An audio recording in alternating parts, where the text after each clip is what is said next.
Behind the golden gates of Buckingham Palace, where tradition and protocol rule every breath, a single moment of defiance would shake the very foundations of the British monarchy. When a decorated royal guard chose loyalty over orders, and a beloved princess found herself at the center of a storm that would expose the hidden fractures within the royal household, nobody could have predicted how far the ripples would spread. This is the story of how a rugby match invitation became the spark that ignited years of simmering tensions, revealing the human cost of royal duty and the price of standing up for what's right. In a world where every gesture is scrutinized and every word carries weight, sometimes the most powerful acts of rebellion come from the most unexpected places. What happens when the people sworn to protect the crown must choose between their oath and their conscience? When staff members who have served in silence for decades finally find their voice? And when a princess discovers that even within palace walls she must fight for her right to make her own choices? The answer would reshape everything the public thought they knew about life behind closed doors, and prove that even in the most controlled environment on earth, the human spirit refuses to be silenced. The morning sun cast long shadows across the manicured lawns of Windsor Castle as Catherine, Princess of Wales, opened her personal correspondence in the Oak Room. Among the usual stack of formal invitations and charity requests lay an envelope that would soon turn her world upside down. The Wales Rugby Union logo gleamed on the thick paper, and her heart lifted as she read the invitation to serve as patron for their upcoming championship match against England. Catherine had always been passionate about rugby. Long before she married into the royal family, she had played the sport at university, her competitive spirit and natural athleticism making her a formidable presence on the field. When she became Princess of Wales, accepting patronage of Welsh rugby felt like a perfect marriage of duty and personal passion. She could still remember the thrill of running with the ball, the satisfaction of a well-executed tackle, the camaraderie that came from being part of a team working toward a common goal. But as she reached for her phone to call her private secretary to accept the invitation, she noticed something that made her pause. A sticky note attached to the envelope, written in the careful handwriting of her senior aide, read simply, "Please discuss with household before responding." The phrase seemed innocent enough, but Catherine had been part of the royal family long enough to recognize a warning when she saw one. She walked to the window, looking out at the grounds where tourists gathered beyond the gates, cameras ready to capture any glimpse of royal life. These people had no idea of the constant negotiations that happened behind these walls, the delicate balance between personal desires and institutional expectations. They saw the glamour and the privilege, but they couldn't see the invisible chains that bound every action, every word, every public appearance. The call to her private secretary, James Morrison, confirmed her suspicions. His voice carried the careful neutrality that royal staff used when delivering unwelcome news. The rugby union had extended the invitation without going through proper channels, he explained. The palace communications team needed time to evaluate the optics, especially given the current political climate around Welsh independence discussions. There were concerns about the princess appearing to favor Wales over England, potential conflicts with existing patronages, and the usual maze of protocol that surrounded every royal decision. Catherine felt the familiar frustration rising in her chest. She understood the need for careful consideration of her public role, but this was rugby, not a political statement. Her love for the sport was genuine, her connection to Wales real and meaningful. When she and William had moved to Anglesey early in their marriage, she had fallen in love with the Welsh people, their warmth, their humor, their fierce pride in their heritage. Supporting Welsh rugby wasn't about politics. It was about celebrating a culture and sport she genuinely admired. Over the next several days, Catherine found herself caught in a web of meetings, consultations, and endless discussions about the invitation. The communications team presented charts and graphs about public perception. The constitutional experts weighed in about precedent and protocol. The press office worried about headlines and social media reaction. Everyone had an opinion about what the Princess of Wales should or shouldn't do, except apparently the Princess of Wales herself. Meanwhile, Captain David Hughes, a senior member of the Palace Guard who had served the royal family for 15 years, watched these proceedings with growing unease. But David had been assigned to Catherine's security detail for the past 3 years, and in that time he had developed tremendous respect for her dedication to her role and her genuine care for the people she met.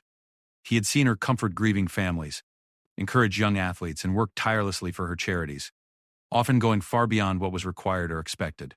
David himself was Welsh, born and raised in Cardiff, where rugby wasn't just a sport but a way of life. His father had played for the local club, his brother coached youth teams, and David had grown up understanding that rugby was woven into the fabric of Welsh identity. When he heard about the invitation and the palace's hesitation, he felt a deep sense of disappointment. Here was an opportunity for the princess to connect with his homeland in a meaningful way, and it was being tied up in red tape and political calculations. The breaking point came during a staff meeting that David wasn't supposed to overhear. He had been standing guard outside the conference room when voices inside began to rise. Through the heavy oak door, he could hear fragments of a heated discussion about the rugby invitation. One senior official was arguing that accepting would send the wrong message about royal neutrality. Another worried about the precedent it might set for future requests. A third voice suggested that the princess's personal preferences were less important than institutional considerations.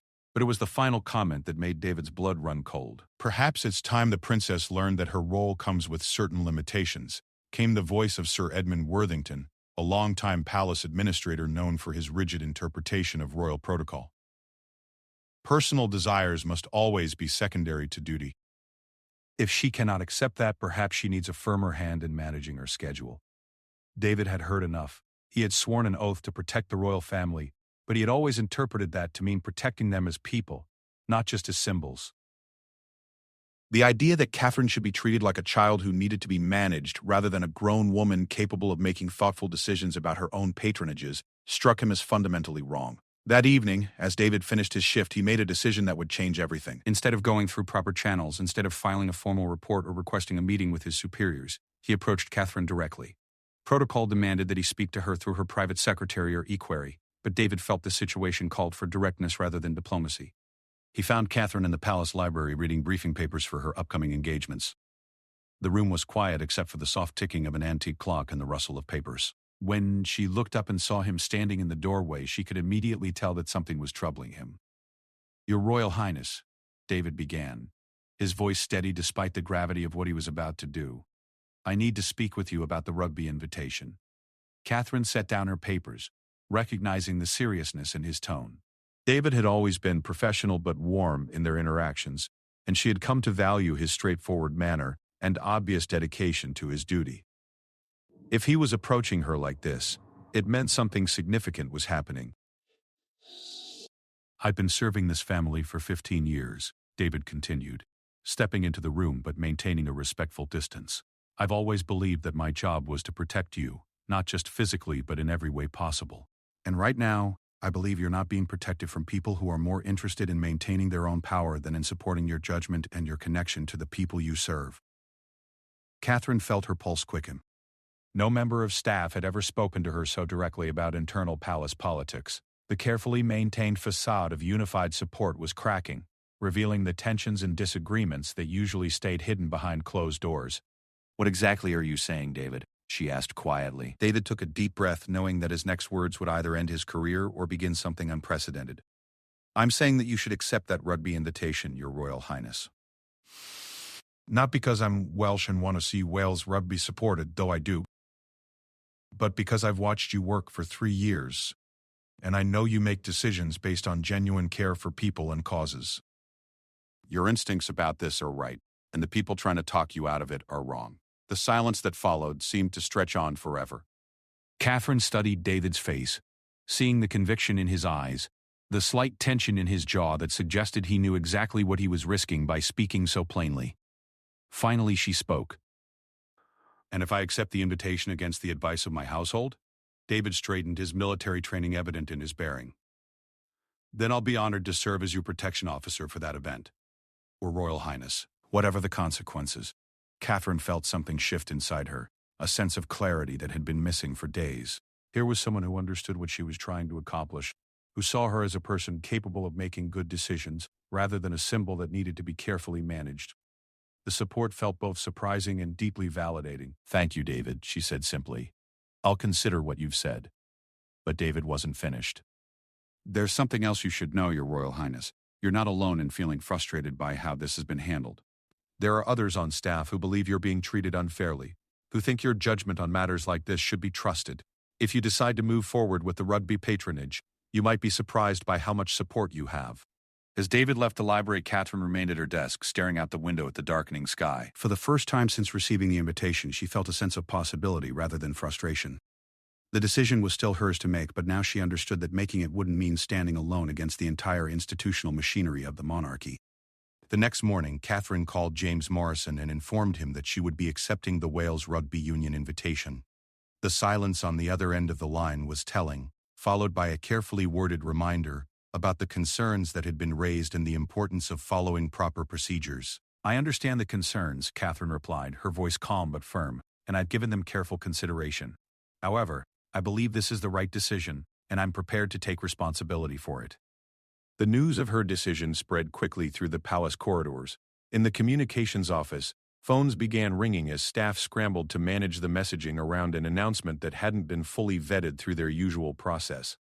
In the Constitutional Affairs Department, advisors began pulling precedents and preparing memos about the implications of the decision. But perhaps most significantly, in the servants' quarters and guard rooms, word spread that the Princess of Wales had stood her ground on something she believed in. Mary Thompson, who had served as a housemaid in the palace for over 20 years, heard about it from her supervisor and felt a surge of admiration. She had watched Catherine grow into her role, had seen her kindness to staff and her genuine interest in their lives and families. The idea that the princess was being criticized for wanting to support Welsh rugby struck Mary as deeply unfair. "It's about time someone stood up to those stuffed shirts in the front office," Mary confided to her colleague Sarah during their lunch break.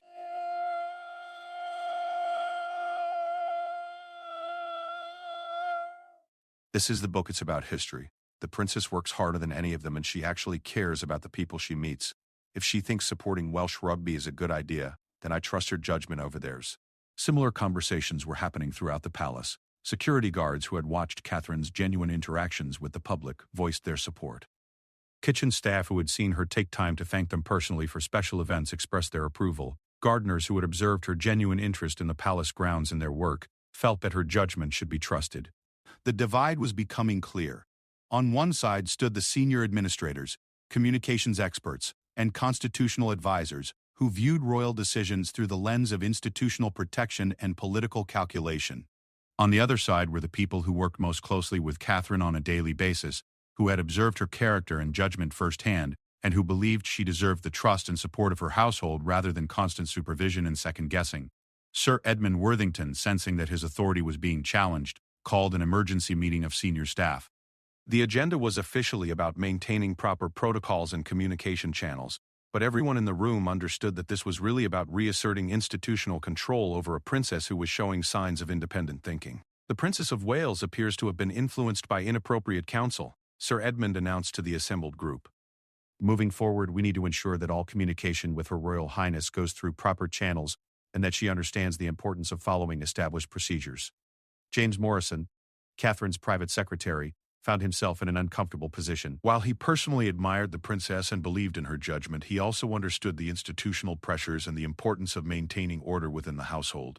"Perhaps we should focus on supporting Her Royal Highness's decision now that it's been made," he suggested carefully, "and work on improving our communication processes for the future." But Sir Edmund wasn't interested in compromise. "What we need to focus on is discipline," he replied sharply. "If staff members are going to circumvent established procedures and provide unauthorized advice to members of the royal family, there need to be consequences." The threat was clear, and everyone in the room understood its target. Captain David Hughes had broken protocol by speaking directly to Catherine, and now he was going to pay the price for his initiative. The next morning, David received orders to report to Sir Edmund's office. As he walked through the palace corridors, he passed several colleagues who gave him encouraging nods or supportive glances. Word of his conversation with Catherine hadn't spread officially, but in the tight-knit community of palace staff, news traveled quickly through informal channels. When David entered Sir Edmund's office, he found the senior administrator behind his imposing mahogany desk, surrounded by the portraits and ceremonial objects that emphasized the weight of royal tradition.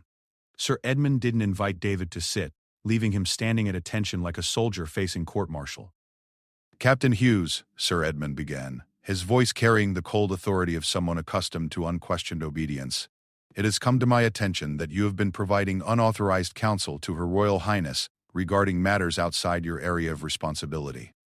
This represents a serious breach of protocol and a violation of your duty as a member of the Palace Guard." David remained silent, his military training helping him maintain composure despite the anger building inside him. He had expected this confrontation, but hearing his actions described as a betrayal of duty felt like a personal attack on everything he had worked for over 15 years of service. Sir Edmund continued, clearly enjoying the exercise of power. "Effective immediately, you are being transferred from the Princess of Wales security detail. You will report to the Administrative Security Office for reassignment to duties more appropriate to your rank and experience. Perhaps some time in a less prominent position will help you remember the importance of staying within proper boundaries. The dismissal was both a punishment and a warning to other staff members who might be tempted to show similar initiative. But as David left the office, he felt no regret for his actions. He had done what he believed was right, supporting someone he respected in making a decision that reflected her genuine values and commitments. What Sir Edmund hadn't anticipated was the reaction his punishment would generate among the other staff members who had come to respect both David's character and Catherine's leadership. The transfer wasn't announced publicly, but within the palace community word spread quickly that a good man was being punished for supporting the princess's right to make her own decisions. Mary Thompson was among the first to hear the news, and her reaction was swift and decisive. She had worked in the palace long enough to understand how things usually operated, with staff members keeping their heads down and following orders without question. But she had also worked long enough to recognize injustice when she saw it, and this felt like a clear case of a good person being punished for doing the right thing. That afternoon, as Catherine made her way through the palace for her scheduled appointments, she began to notice subtle changes in how the staff interacted with her. There were more direct eye contact, warmer smiles, and a sense of solidarity that hadn't been there before. When she paused to thank Mary Thompson for the exceptional care of her private quarters, Mary looked directly at her and said, "It's our pleasure to support you, Your Royal Highness. We believe in the work you're doing." The words were simple, but their meaning was clear. The household staff who worked most closely with Catherine were choosing sides, and they were choosing hers. The news of Captain Hughes's transfer spread through the palace staff like wildfire, creating an undercurrent of tension that hadn't existed in decades.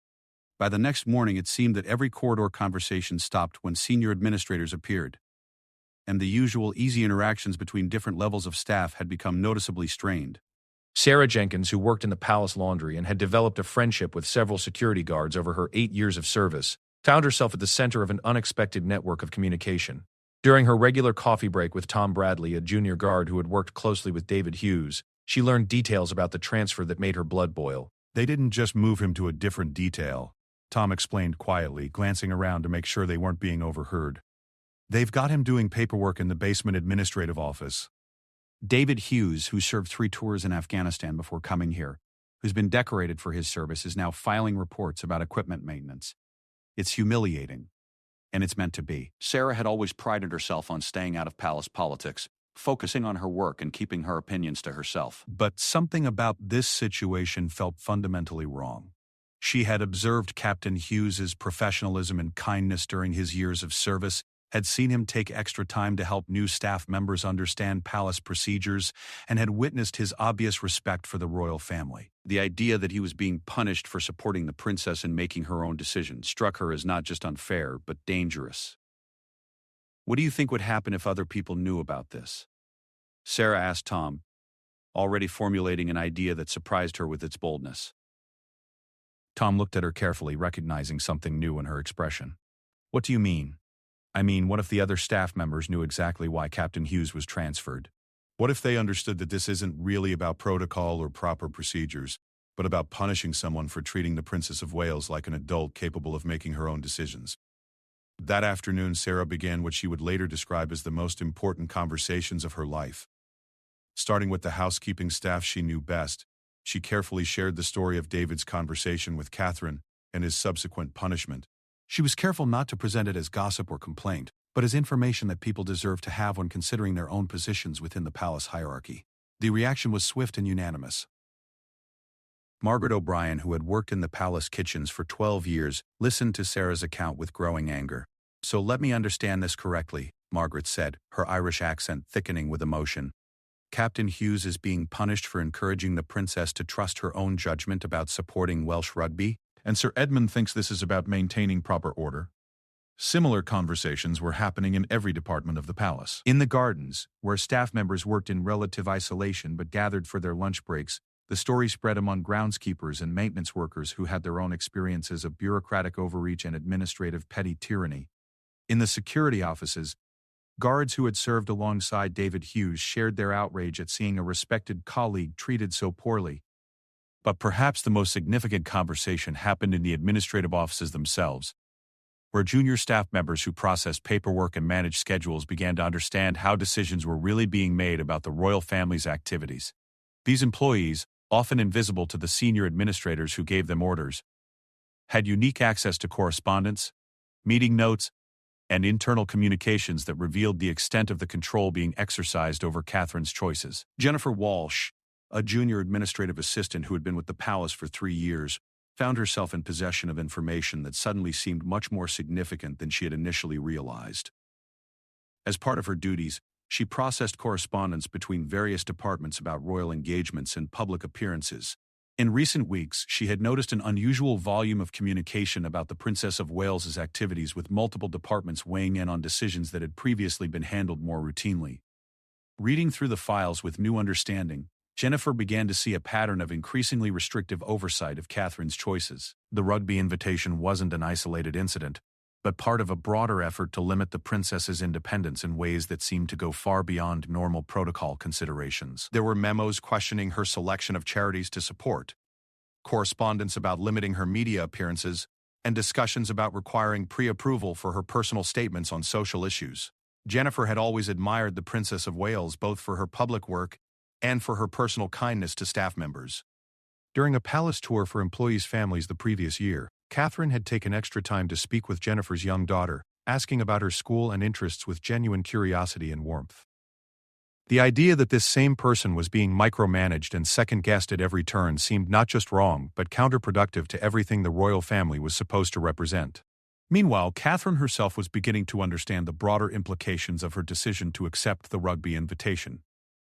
During her regular weekly meeting with James Morrison, her private secretary, she noticed a new formality in their interactions.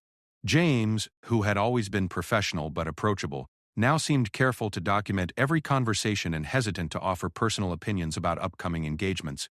"James," Catherine said during a particularly stilted discussion about her schedule for the following month, "you seem different lately. Is everything all right?" James hesitated, clearly struggling with how much to reveal.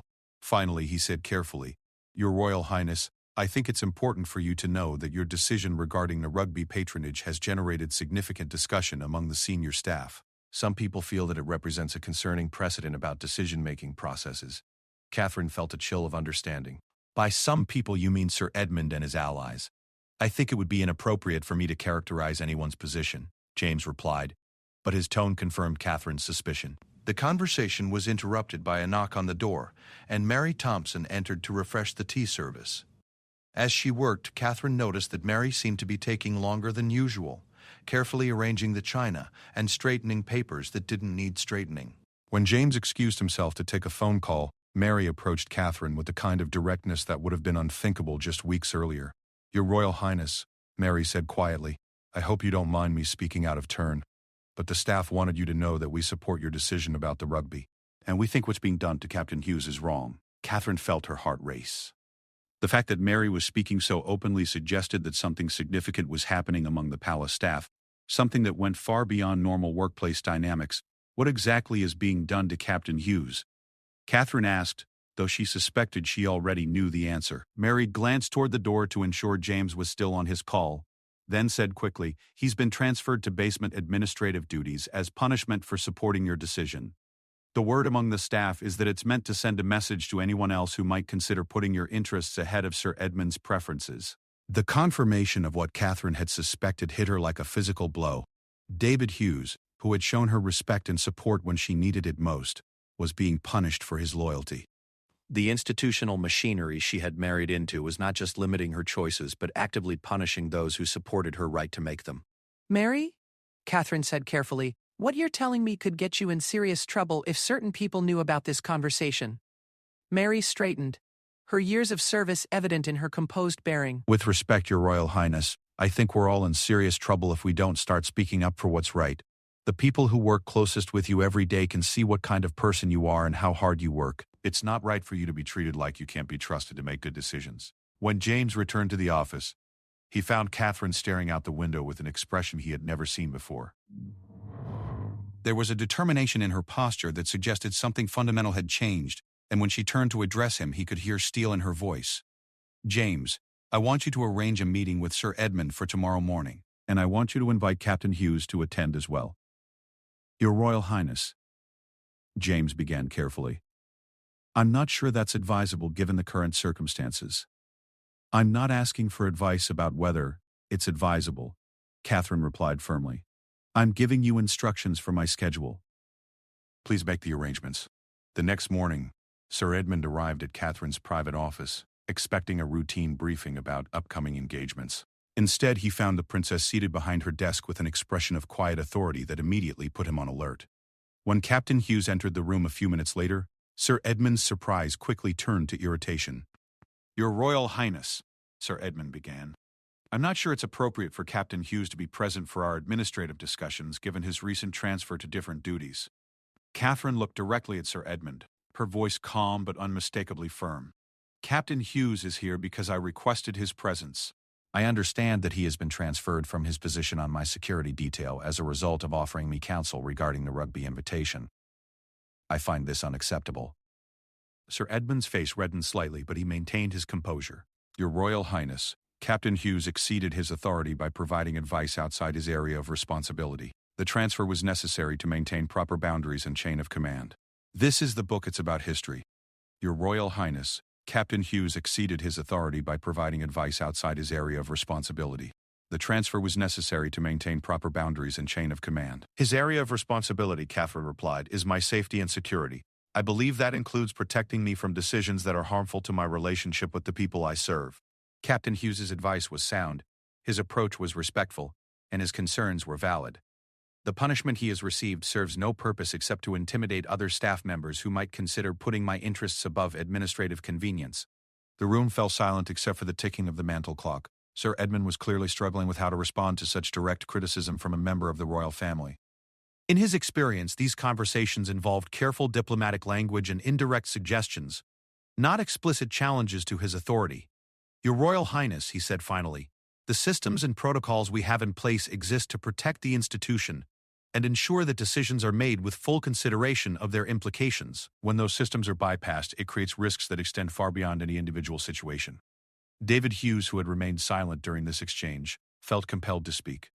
Sir Edmund, with respect, the princess's decision to accept the rugby patronage has generated tremendous positive response from the Welsh public. The concerns about political implications appear to have been unfounded, and the decision has actually strengthened her connection with the people she serves. Sir Edmund turned toward David with barely controlled anger. Captain Hughes, you are here at the princess's request, but you are not authorized to participate in policy discussions. Your opinion about public response is irrelevant to the broader institutional considerations. But Catherine had heard enough. Standing from her desk, she moved to the window overlooking the palace gardens, where she could see staff members going about their daily duties. When she turned back to face the room, her expression carried the weight of decision. Sir Edmund, I want Captain Hughes restored to his position on my security detail immediately. Furthermore, I want to make clear to all palace staff that providing thoughtful counsel and honest feedback is not only acceptable but encouraged. I cannot do my job effectively if the people around me are afraid to tell me the truth or offer perspectives that might differ from official talking points. The confrontation had reached a point that Sir Edmund had not anticipated. In his decades of palace service, he had rarely faced such direct resistance from members of the royal family. The traditional deference to administrative expertise and institutional wisdom was being challenged by someone who clearly intended to exercise real authority over her own affairs. Your Royal Highness, Sir Edmund said carefully, I will need to discuss these requests with the other senior administrators and consider their implications for palace operations. These are not requests, Catherine replied. They are decisions. Captain Hughes will return to his duties on my security detail tomorrow morning. And you will ensure that all staff members understand that honest communication and thoughtful advice are valued, not punished. After Sir Edmund left the office, Catherine and David found themselves alone for the first time since their conversation in the library had started this entire chain of events. The weight of what had just happened hung in the air between them. Your Royal Highness, David said quietly, I want you to know that I never intended to create this kind of conflict within your household. Catherine smiled, for the first time in days, feeling a sense of relief and purpose that had been missing since this whole situation began. David, you didn't create this conflict. You simply exposed it. And sometimes that's exactly what needs to happen. Word of the confrontation with Sir Edmund spread through the palace staff with remarkable speed, carried by the same informal networks that had shared news of David's punishment just days earlier. But this time, the news carried a different energy. For the first time in memory, a member of the royal family had explicitly stood up for the staff members who supported them, challenging the administrative hierarchy that often treated personal service as subservience. In the housekeeping department, Mary Thompson shared the news with her colleagues during their afternoon break. The princess made it clear that she values honest advice and won't tolerate people being punished for providing it, Mary explained. She's not just talking about supporting us, she's actually doing it. The impact was immediate and visible throughout the palace. Staff members who had been walking carefully and speaking in whispers began to move with more confidence. Conversations between different departments became more open and collaborative. Most importantly, interactions between staff and the senior administrators began to shift as word spread that the Princess of Wales had explicitly challenged attempts to intimidate or silence her supporters. But perhaps the most significant change was in Catherine herself.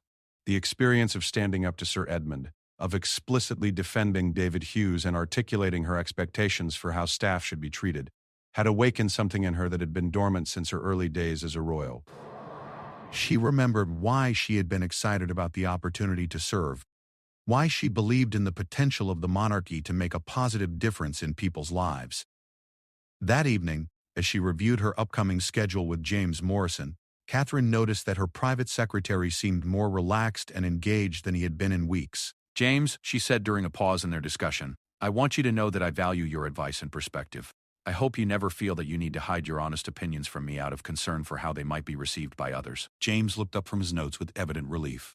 "Thank you, Your Royal Highness." I have to admit that recent weeks have been challenging as I've tried to balance various expectations and pressures.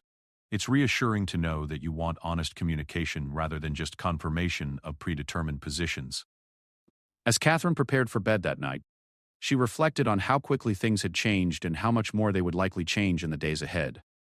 Sir Edmund and his allies were not going to accept this challenge to their authority quietly, and she knew that standing up for her principles would come with costs and complications. But for the first time since receiving that rugby invitation, Catherine felt like herself again. She had remembered that being Princess of Wales meant more than following scripts and protocols written by others.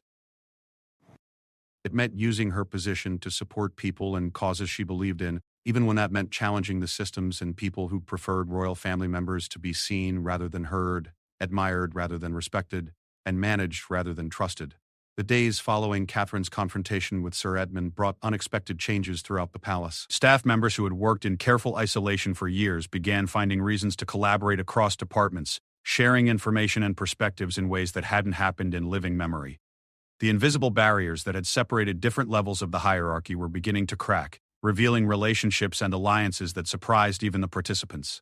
Jennifer Walsh, the junior administrative assistant who had become increasingly aware of the restrictive oversight being placed on Catherine's activities, found herself at the center of these changes. Her access to interdepartmental correspondence had given her a unique understanding of how decisions were really made, and she began to realize that her position, while junior, provided her with information that could be valuable to others who were trying to understand the broader patterns of palace politics. During a chance encounter in the staff dining hall, Jennifer found herself sitting across from Tom Bradley, the security guard who had been David Hughes's close colleague.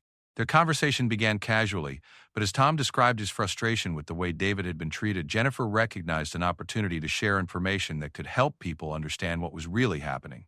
"Tom," Jennifer said carefully, glancing around to ensure they weren't being overheard, "I think there are things you should know about how decisions have been made regarding the Princess of Wales's activities. Things that go beyond just the rugby invitation." Over the next hour, Jennifer shared details from the administrative files she processed daily. The picture that emerged was of a systematic effort to limit Catherine's independence, with Sir Edmund and his allies questioning her judgment on everything from charity selections to public statements. The rugby invitation hadn't been an isolated incident, but rather the moment when Catherine finally pushed back against a pattern of control that had been building for months. Tom listened with growing anger, recognizing that David's punishment was part of a broader campaign to ensure that palace staff supported administrative control rather than the royal family members they were supposed to serve. "This isn't about maintaining proper protocol," Tom realized aloud. "It's about making sure the princess knows her place in their version of how things should work." Word of Jennifer's revelation spread through the staff networks that had been energized by the recent confrontations. In the palace kitchens, Margaret O'Brien shared the information with her colleagues during the evening meal preparation. "It's not just that they disagreed with her about rugby," Margaret explained to the assembled cooks and servers. "They've been second-guessing everything she does, treating her like she can't be trusted to make basic decisions about her own work." The kitchen staff, who had regular opportunities to observe the royal family during meal service and private events, had their own perspective on Catherine's character and judgment. They had seen her genuine interactions with visiting dignitaries, her thoughtful questions about menu planning for charity events, and her consistent courtesy towards staff members at all levels. The idea that such a person needed constant supervision and control struck them as not just wrong but ridiculous. Similar conversations were happening throughout the palace. In the stables, where Catherine was a frequent visitor who took genuine interest in the horses and their care. Grooms and riding instructors shared their own observations about her knowledge and good judgment. In the gardens, where she often walked and asked thoughtful questions about the plantings and maintenance, groundskeepers expressed their respect for someone who clearly understood the complexity and importance of their work. But it was in the housekeeping department, where Mary Thompson had become an unofficial leader of the pro-Catherine faction, that the most significant organizing was taking place. Mary had been thinking carefully about how staff members could show their support for the princess in ways that went beyond private conversations and informal networks. The thing is, Mary explained to a group of housekeeping staff during their weekly team meeting, we all see how hard the princess works and how much she cares about doing a good job. But the people making decisions about her schedule and activities don't spend time with her the way we do. They don't see her staying late to finish correspondence, or taking extra time to prepare for engagements, or asking thoughtful questions about the people she's going to meet. Sarah Jenkins, who had played a key role in spreading information about David Hughes's situation, raised her hand with a question. What exactly are you suggesting we do? We can't exactly march into Sir Edmund's office and demand changes. Mary smiled, having anticipated this question. Actually, I think we can do something more effective than that. We can document what we observe, create a record of the princess's actual work and judgment that contradicts the narrative being used to justify controlling her decisions. The idea was both simple and revolutionary. Instead of relying on administrative assessments and political calculations, the staff members who worked most closely with Catherine would compile evidence of her competence, dedication, and good judgment based on their direct observations. It'd be a grassroots evaluation of royal performance, written by the people who were in the best position to judge effectiveness and character. Over the next week, an extraordinary project began to take shape. Housekeeping staff documented Catherine's preparation for events, her attention to detail, and her consideration for their work schedules when planning activities. Kitchen staff recorded her dietary restrictions and preferences, noting how she accommodated visiting dignitaries and adapted to changing circumstances without complaint. Security personnel observed her interactions with the public, her adherence to safety protocols, and her ability to handle unexpected situations with grace and composure. Jennifer Walsh, with her access to administrative files, began compiling a parallel record of the restrictions and oversight being placed on Catherine's activities. The contrast was striking. While the official administrative record suggested a princess who needed constant guidance and supervision, the staff observations revealed someone who was thoughtful, well-prepared, and highly competent in her royal duties. David Hughes, restored to his position on Catherine's security detail, found himself in a unique position to observe both sides of this developing situation. His military experience had taught him to recognize when institutional systems were working effectively and when they had become obstacles to mission accomplishment. What he was seeing at the palace increasingly resembled the latter. During a routine security briefing, David shared his observations with Tom Bradley and several other guards who had become part of the informal support network for Catherine. The thing that strikes me, David said, is how much time and energy is being spent on managing the princess instead of supporting her work. From a security perspective, she's one of the most naturally careful and situationally aware people I've ever protected.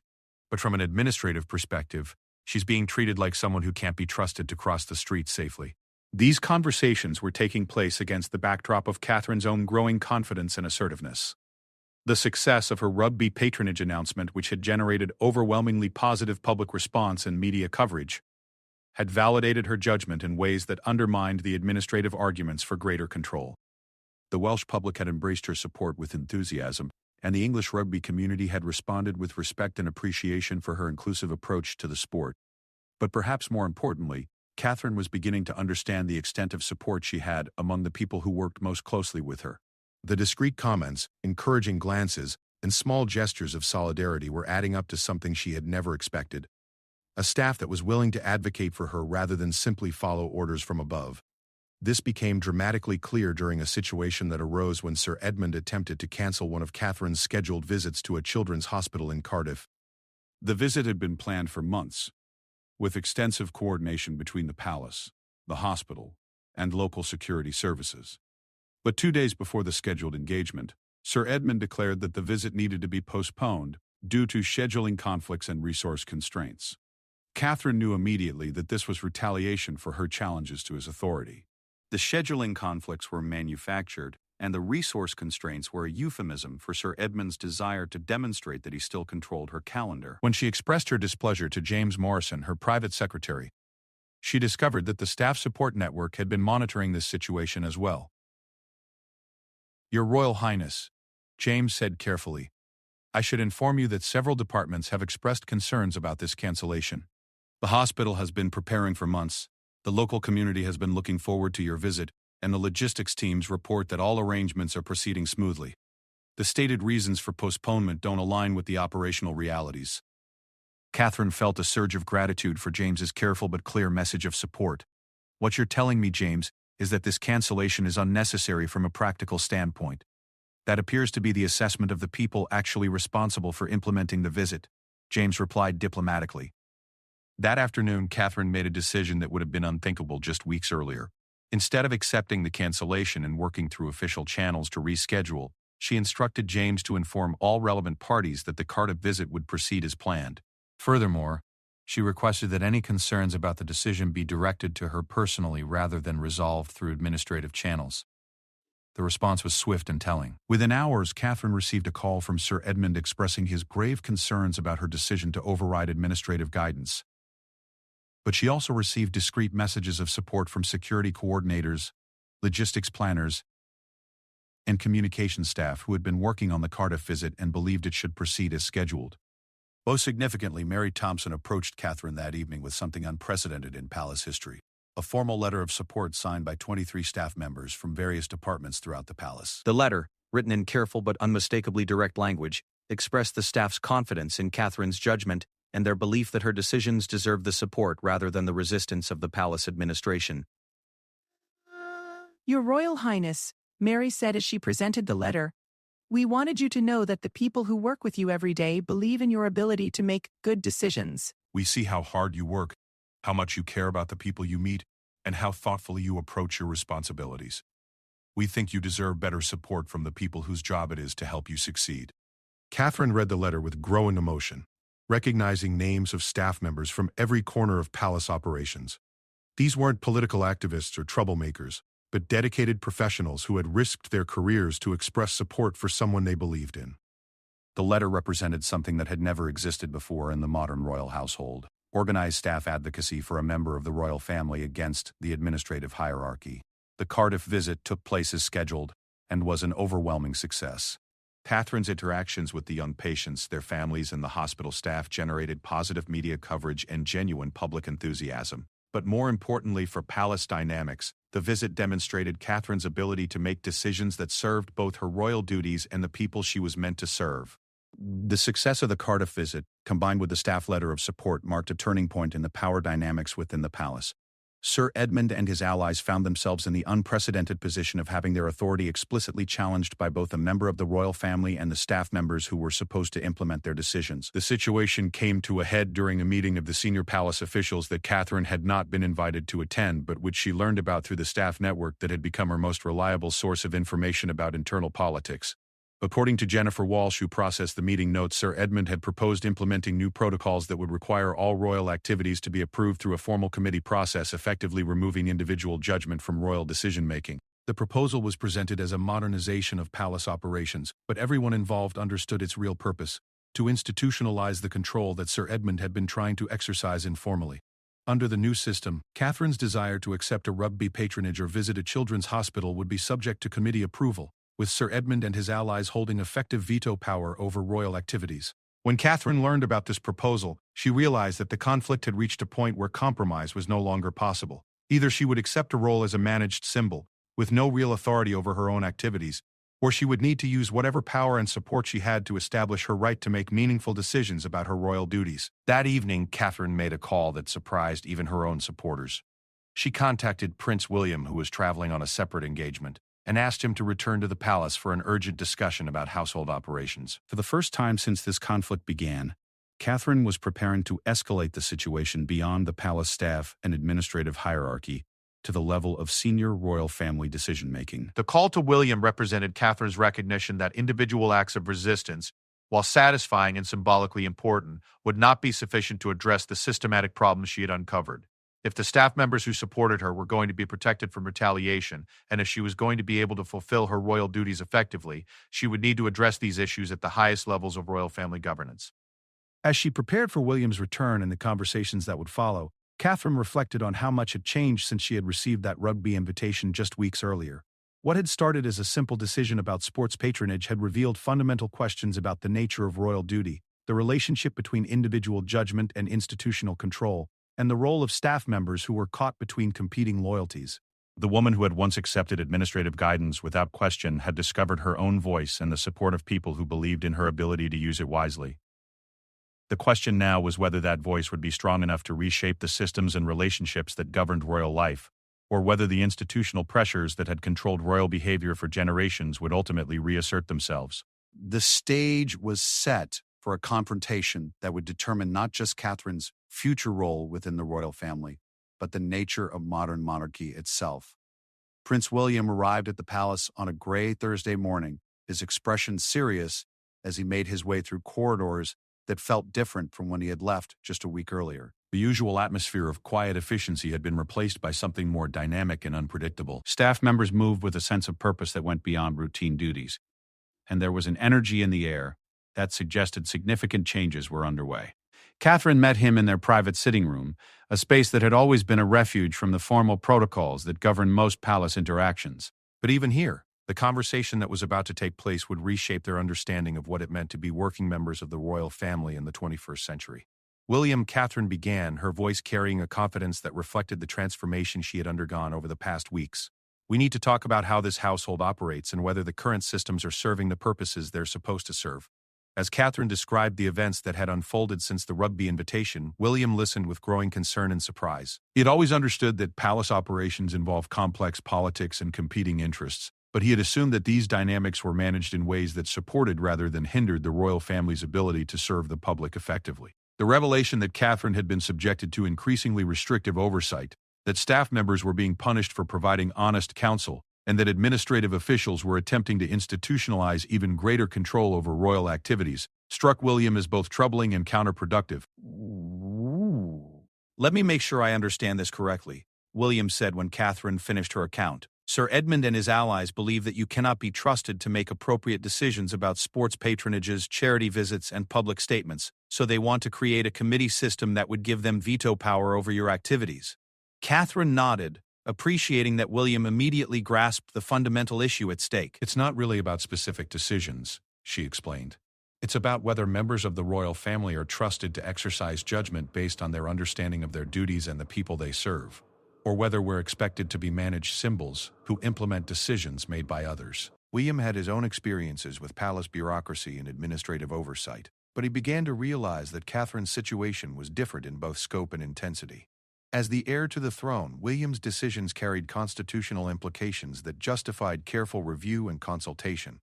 But Catherine's activities as Princess of Wales were more focused on charitable work, community engagement, and cultural patronages that should have allowed for greater personal discretion and flexibility. What kind of support do you have for addressing these issues? William asked, beginning to understand that this conversation would lead to actions rather than just discussion. Catherine smiled for the first time since William's arrival, thinking about the staff letter that had meant so much to her and the network of relationships that had developed over the past weeks. That's one of the most encouraging aspects of this entire situation. The people who work most closely with me, who see how I approach my responsibilities and how I interact with the public, have been incredibly supportive. They understand what I'm trying to accomplish, and they believe in my ability to do it well. The next several hours brought a series of meetings and conversations that would later be remembered as a turning point in modern royal operations. William spoke individually with James Morrison, David Hughes, Mary Thompson, and several other staff members who had played key roles in supporting Catherine during her conflict with the administrative hierarchy. What emerged from these conversations was a picture of institutional dysfunction that went far beyond personality conflicts or policy disagreements. The administrative systems that were supposed to support royal work had become obstacles to effective service. Staff members who were supposed to provide advice and assistance had been intimidated into providing only compliance and confirmation. Most significantly, the people who were in the best position to observe and assess royal effectiveness had been excluded from decision-making processes in favor of officials whose primary concern was maintaining their own authority. David Hughes, speaking with military directness that William appreciated, summarized the situation clearly. Your Royal Highnesses, the current system is not serving the mission. The Princess of Wales is highly competent, well-prepared, and effective in her interactions with the public. But instead of supporting and enhancing her capabilities, the administrative hierarchy is treating her competence as a threat to their control. That's not sustainable, and it's not serving the interests of the monarchy or the people you're meant to serve. Mary Thompson, despite her nervousness about speaking so directly to two senior royals, offered a perspective that proved equally valuable. What the staff has observed, she told William and Catherine, is that when the princess is trusted to make her own decisions and given proper support to implement them, the results are consistently positive. The Cardiff Hospital visit, the rugby patronage, and many other activities have been successful because they reflect her genuine interests and her understanding of what people want from the royal family. By the end of the day, William had reached conclusions that would have seemed impossible when he arrived that morning. The administrative systems that he had assumed were protecting the royal family were actually undermining their effectiveness. The staff members he had viewed primarily as service providers were actually valuable sources of insight and feedback. Most importantly, Catherine's conflict with Sir Edmund was not a personal dispute but a fundamental disagreement about how the monarchy should operate in the modern world. That evening, William and Catherine requested a meeting with Sir Edmund and the other senior administrators to discuss the future of palace operations. The meeting, held in the formal conference room that had been the site of so many previous confrontations, brought together all the key players in a drama that had been building for weeks. Sir Edmund arrived expecting to brief the royal couple on his proposed committee system for managing royal activities. Instead, he found himself facing a unified front that was prepared to challenge the basic assumptions that had guided his approach to royal administration.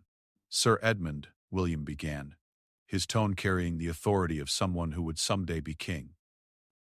We've been reviewing recent events and discussing palace operations with various staff members. We have significant concerns about the current approach to managing royal activities and the treatment of staff members who provide counsel and support. The next hour brought a conversation unlike any that had taken place in living memory between senior royals and palace administrators. William and Catherine, supported by the staff insights they had gathered, systematically challenged the restrictions, oversight mechanisms, and control systems that had been implemented around Catherine's activities. The rugby invitation, they pointed out, had generated overwhelmingly positive public response and had strengthened Catherine's connection to Wales and Welsh culture. The Cardiff Hospital visit had been a meaningful success that had brought joy to sick children and positive attention to important healthcare work. The staff members who had supported these decisions had demonstrated good judgment and appropriate loyalty to the royal family. In contrast, the administrative resistance to these activities had served no constructive purpose and had created unnecessary conflict and inefficiency. The proposed committee system would further bureaucratize royal work without improving its effectiveness or public impact. Sir Edmund, clearly struggling to adapt to this unprecedented challenge to his authority, attempted to defend his approach by emphasizing the importance of institutional stability and traditional procedures. But his arguments increasingly sounded like rationalizations for a system that prioritized administrative control over royal effectiveness. The turning point came when Catherine addressed Sir Edmund directly, her voice carrying the quiet authority she had discovered over the past weeks. Sir Edmund, I want to be very clear about something. My role as Princess of Wales is not to be managed by you or anyone else. It is to serve the British people and the Commonwealth in ways that reflect both royal tradition and contemporary needs. That requires judgment, discretion, and the ability to make decisions based on my understanding of the people and causes I represent. She continued. The staff members who work most closely with me understand this, which is why they have been so supportive of decisions that you have opposed. They see the positive results of trusting royal judgment rather than substituting administrative control for individual responsibility. The confrontation concluded with William announcing changes that would reshape palace operations fundamentally. The proposed committee system was rejected entirely. Catherine would have full authority to make decisions about her patronages, charitable activities, and public appearances, with administrative support rather than administrative oversight.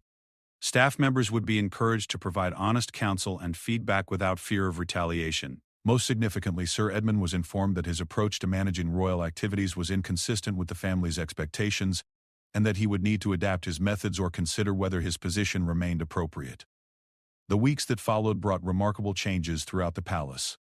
The day, with the threat of retaliation removed, staff members began communicating more openly across departments and hierarchical levels. The artificial barriers between different types of palace work dissolved, as everyone focused on supporting royal activities rather than managing royal behavior. Catherine found herself working with greater energy and effectiveness than she had experienced since joining the royal family. Free from constant second-guessing and administrative interference, she was able to pursue patronages and activities that reflected her genuine interests and her understanding of contemporary needs.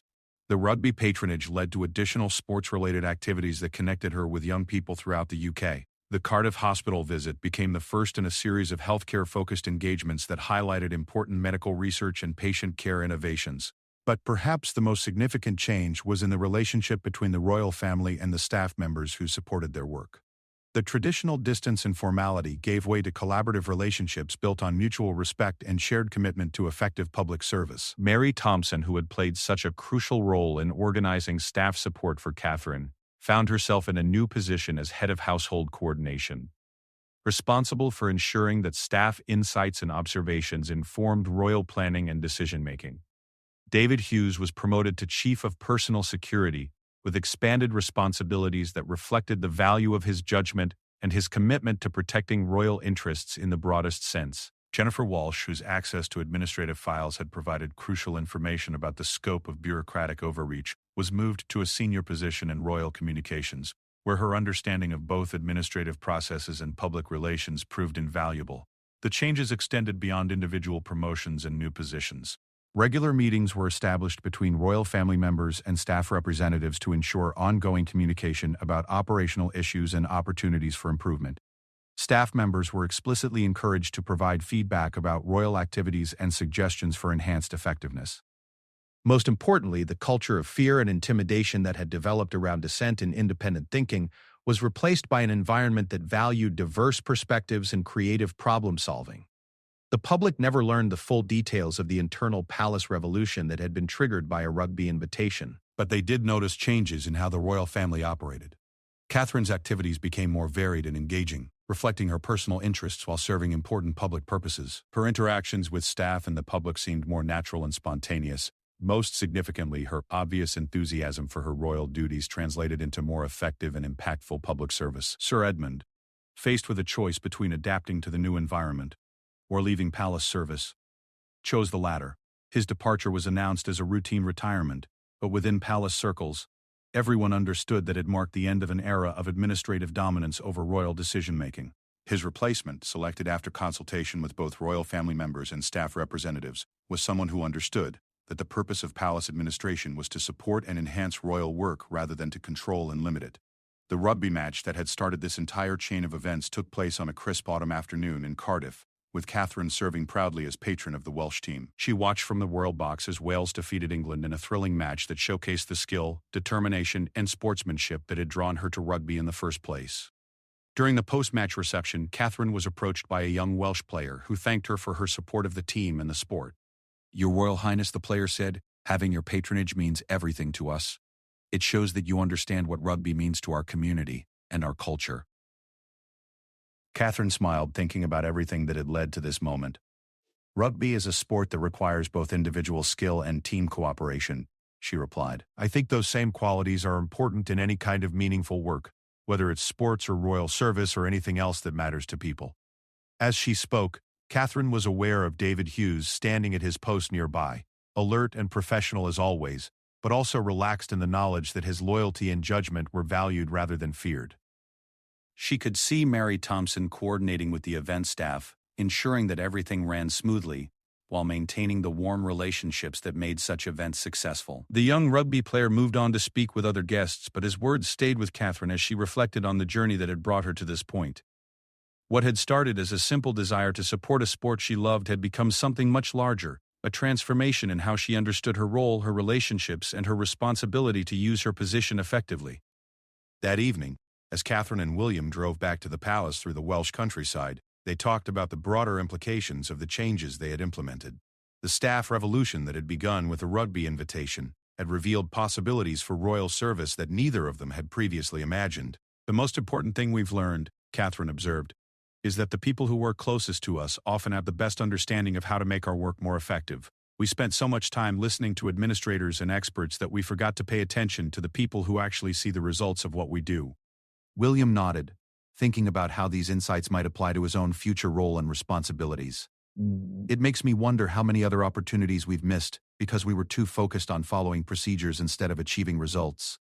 As their car pulled through the palace gates, Catherine saw staff members going about their evening duties with the sense of purpose and engagement that had become the new normal since the changes had been implemented. These were people who understood that their work mattered, that their insights were valued, and that their loyalty was reciprocated by the royal family they served. The rugby invitation that had started everything was now framed on Catherine's desk, not as a trophy of conflict won, but as a reminder of what became possible when people were trusted to make good decisions and supported in implementing them effectively. Next to it sat the staff letter that had meant so much during the difficult weeks of transition, the testament to the relationships and mutual respect that had made real change possible. The story that had begun with institutional resistance to a princess's desire to support Welsh rugby had become something much larger. The demonstration that even the most traditional and hierarchical institutions could be transformed when people were willing to challenge systems that no longer served their intended purposes. For Catherine, the transformation was both personal and professional. She had discovered her own voice and learned to trust her own judgment while building relationships with the people who made her work possible. She had learned that being Princess of Wales meant more than following scripts written by others. It meant using her position to serve people and causes she believed in, supported by people who shared her commitment to making a positive difference. The palace would never be the same, and that was exactly what everyone involved had hoped to achieve.